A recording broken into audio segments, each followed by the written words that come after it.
आज जो चीज हम डिस्कस करेंगे वो है आपके पास फ्री एंड फोर्स्ड ऑसिलेशंस।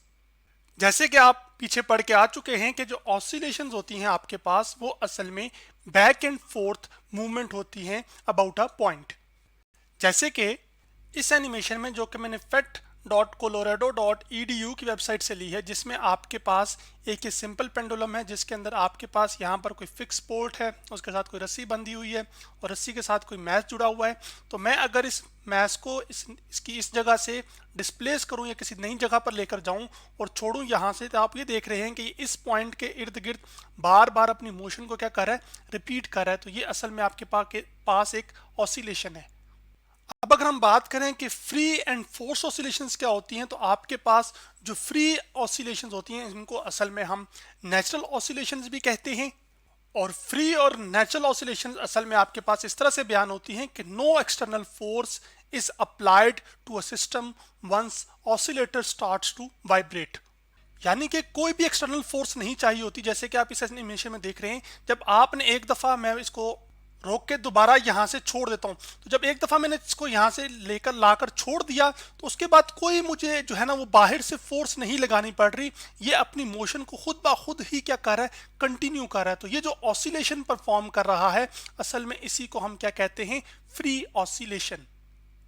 जबकि इसके बरक्स अगर हम बात करें फोर्स्ड ऑसिलेशंस की, तो फोर्स का लफ्ज ही असल में इस बात की निशानदेही कर रहा है कि कोई ना कोई एक मुसलसल कुव्वत या ताकत आपको लगानी पड़ेगी ताकि ऑसिलेशन कंटिन्यू रहे। तो फिर मैं कह सकता हूं कि आपके पास फोर्स ऑसिलेशंस के अंदर क्या होता है कि फोर्स इज कंटिन्यूसली और repeatedly applied to keep the oscillation going.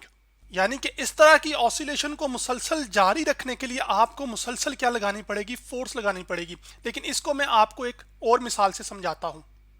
जैसे ये एनिमेशन मैंने सेल्फोर्ड acoustics.com से ली है। इसमें आपके पास एक ये शख्स है जो कि झूला ले रहा है और साथ उसका पीछे भाई खड़ा है। अब मैं इसको एनिमेशन को प्ले करता हूं तो आप ये देखेंगे कि ये इसको अपने हाथ से क्या कर रहा है, मुसलसल पुश कर रहा है, फिर पुश कर रहा है। जैसे ही वो वापस आता है तो उसके ऊपर वो क्या कर देता है, फोर्स लगा देता है, यानी कि धक्का लगा रहा है एक तरह से, जिसकी वजह से जो इसकी ऑसिलेशन है वो मुसलसल क्या रह रही है, वो होती जा रही है। जबकि फ्री ऑसिलेशंस में आपके पास क्या होता था कि सिर्फ एक दफा ही आप पुश करते थे बस। या बेहतर है यूं कहना कि एक नई जगह पर लेकर जाकर इस पेंडुलम को आप छोड़ देते थे, तो उसके बाद ये जो ऑसिलेशंस परफॉर्म कर रहा है ये क्या है, ये फ्री ऑसिलेशंस हैं। अब अगर हम एक कंबाइन मिसाल देख लें वही झूले वाली फ्री और फोर्स ऑसिलेशंस की, तो वो आप जैसे कि इस तस्वीर में देख सकते हैं, जिसमें हम ये मान सकते हैं कि जो दाएं जानिब वाली ऑसिलेशंस परफॉर्म हो रही हैं, जैसे कि ये जो भाई है ये अपनी बहन को एक झूला दे रहा है जिसमें वो एक दफ़ा एक नई जगह पर लेकर जाकर इसको क्या करता है, छोड़ देता है। तो वो आज़ादी के साथ क्या कर रहा होता है, इस पोजीशन के इर्द गिर्द ये झूला क्या कर रहा है, वाइब्रेट कर रहा है। तो ये जो ऑसिलेशन है ये क्या होती है, ये फ्री ऑसिलेशन होती है। जबकि हर दफा जब भाई ने इस अपनी बहन के झूले को यहाँ से छोड़ा और बहन यहाँ से ये आगे गई इस झूले पर, ठीक है, मैं इसको लेबल भी करता हूँ, फिर क्या करेगी, ये वापस की तरह इधर आएगी और फिर यहाँ से इधर आएगी। तो फिर ये भाई क्या करेगा कि ये फिर दोबारा जो है ना इस झूले को क्या करेगा, वो पुश करेगा। तो ये जो बार बार या मुसलसल जो फोर्स ये लगाएगा, इसकी वजह से ये जो ऑसिलेशंस परफॉर्म हो रही होंगी ये असल में क्या कहलाती हैं, फोर्स्ड ऑसिलेशंस। तो अब जब ये झूला बिल्कुल रुका हुआ होगा तो उस वक्त ये जो इसकी पोजीशन होती है ये असल में कहलाती है मीन या फिर इक्विलिब्रियम पोजीशन। जबकि जिस जगह से भाई ने छोड़ा है इसको पीछे करके यहां से लाकर, ये असल में इसकी एक्सट्रीम पोजीशन है। तो ये जो झूला है ये असल में एक एक्सट्रीम पोजीशन से दूसरी एक्सट्रीम पोजीशन तक क्या करेगा, ये जाएगा। तो ये भी एक्सट्रीम पोजीशन है जो कि दाएं जानिब है, और जबकि ये भी एक एक्सट्रीम पोजीशन है जो कि इस इक्विलिब्रियम पोजीशन के बाएं जानिब है। तो अब ये मीन से एक्सट्रीम जाना, फिर एक्सट्रीम से मीन आना, फिर मीन से एक्सट्रीम जाना और फिर एक्सट्रीम से मीन आना, इसको हम असल में ग्राफ पे रिप्रेजेंट कर सकते हैं और ग्राफ के जरिए से हम फ्री और फोर्स ऑसिलेशंस को फर्क कर सकते हैं। तो यहां पर मैं आपके सामने एक ये डिस्प्लेसमेंट टाइम ग्राफ लेकर आया हूं, और ये जो डिस्प्लेसमेंट टाइम ग्राफ है आपके पास ये असल में फ्री ऑसिलेशंस के लिए है। तो जब आपका सिंपल पेंडुलम जैसे कि ये इस तरह से ऑसिलेट करता है तो इसका जो डिस्प्लेसमेंट टाइम ग्राफ है वो इस तरह का बनता है जो कि आप यहाँ पर देख रहे हैं। इसमें ये जो टाइम है ये हॉरिजॉन्टल एक्सिस पर लिया गया, जबकि वर्टिकल एक्सिस पर डिस्प्लेसमेंट लिखी है।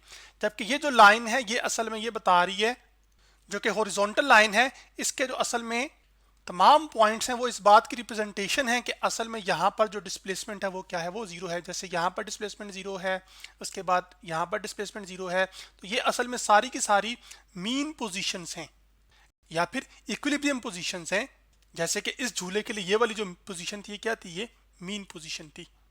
अभी जो मीन पोजीशन से मैक्सिमम जो फासला है आपका सिंपल पेंडुलम या वो जो झूला तय करेगा, इसको असल में हम कहते हैं एम्पलीट्यूड।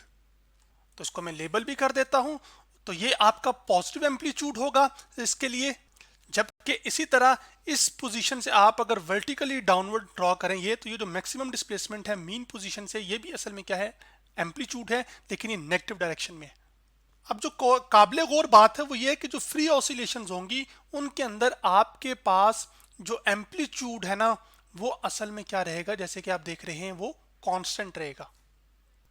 पॉजिटिव या झूले के सिनेरियो में समझें तो हम आप जैसे इस मीन पोजीशन से इस एक्सट्रीम पोजीशन तक का जो फासला है वो क्या है, एम्पलीट्यूड है। तो ये पॉजिटिव डायरेक्शन में है, जबकि इसी मीन पोजीशन से बाएं जाने जो मैक्सिमम फासला होगा वो असल में क्या कहलाएगा, एम्पलीट्यूड, लेकिन वो भी क्या है, नेगेटिव डायरेक्शन में है। तो जब आपने एक दफा छोड़ दिया ना, तो ये जो फासला है ना, असल में जो मैक्सिमम एम्पलीट्यूड है वो यही रहेगा, वो तब्दील नहीं होगा अनलेस और अनटिल कोई यहाँ पर हवा ना चल रही हो। ठीक है, जिसको मैं सिर्फ समझाने के लिए ड्रॉ कर रहा हूँ।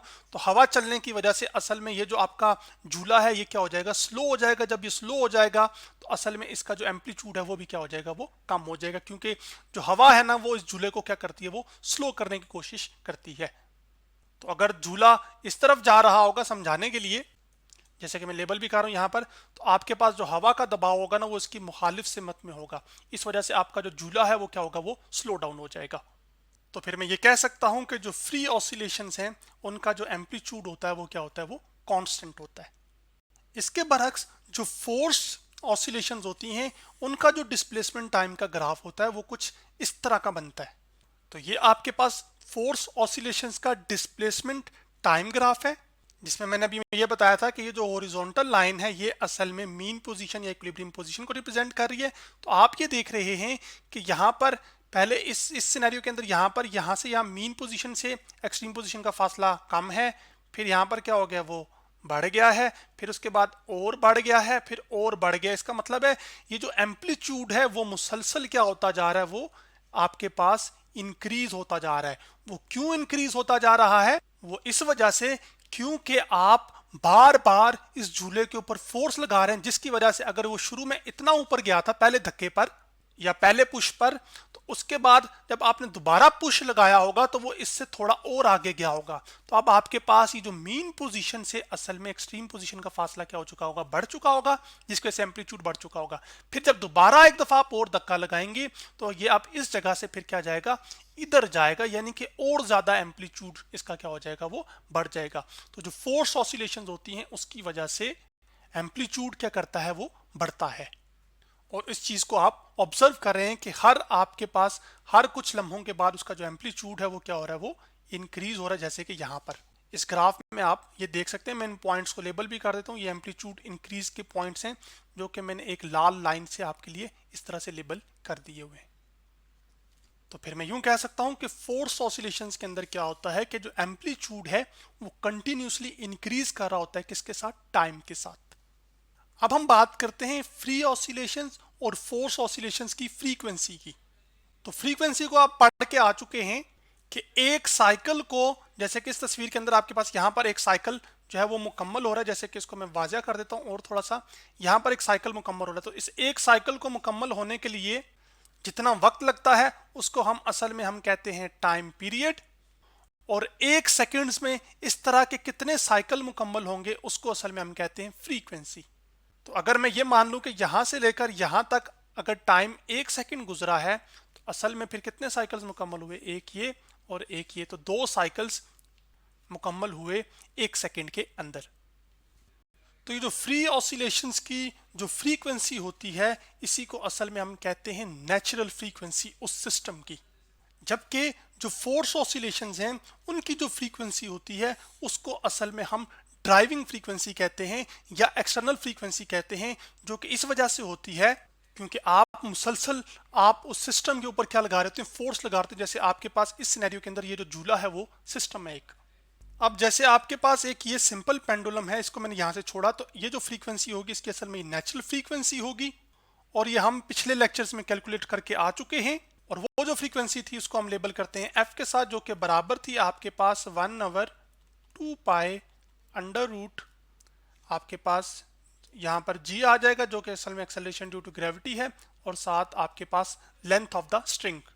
लेकिन जैसे ही आप पेंडुलम या झूले के ऊपर इस तरह की फोर्स लगाना शुरू कर दें, ताकत लगाना शुरू कर देंगे वक्त के साथ साथ, तो वो जो फ्रीक्वेंसी है वो ड्राइविंग फ्रीक्वेंसी होगी, और वो जो ड्राइविंग फ्रीक्वेंसी है वो असल में फिर आपके पास ये वाली नहीं होगी जो कि असल में नेचुरल फ्रीक्वेंसी है। इसकी वैल्यूज इससे मुख्तलिफ होंगी, जो कि अभी हमारा स्कोप नहीं है, ना ही हमने वो कैलकुलेशन अभी करनी है।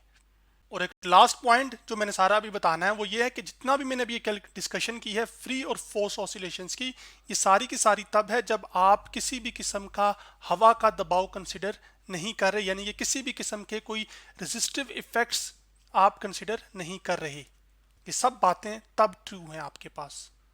तो आज हमने फ्री एंड फोर्स्ड ऑसिलेशंस के बारे में स्टडी किया।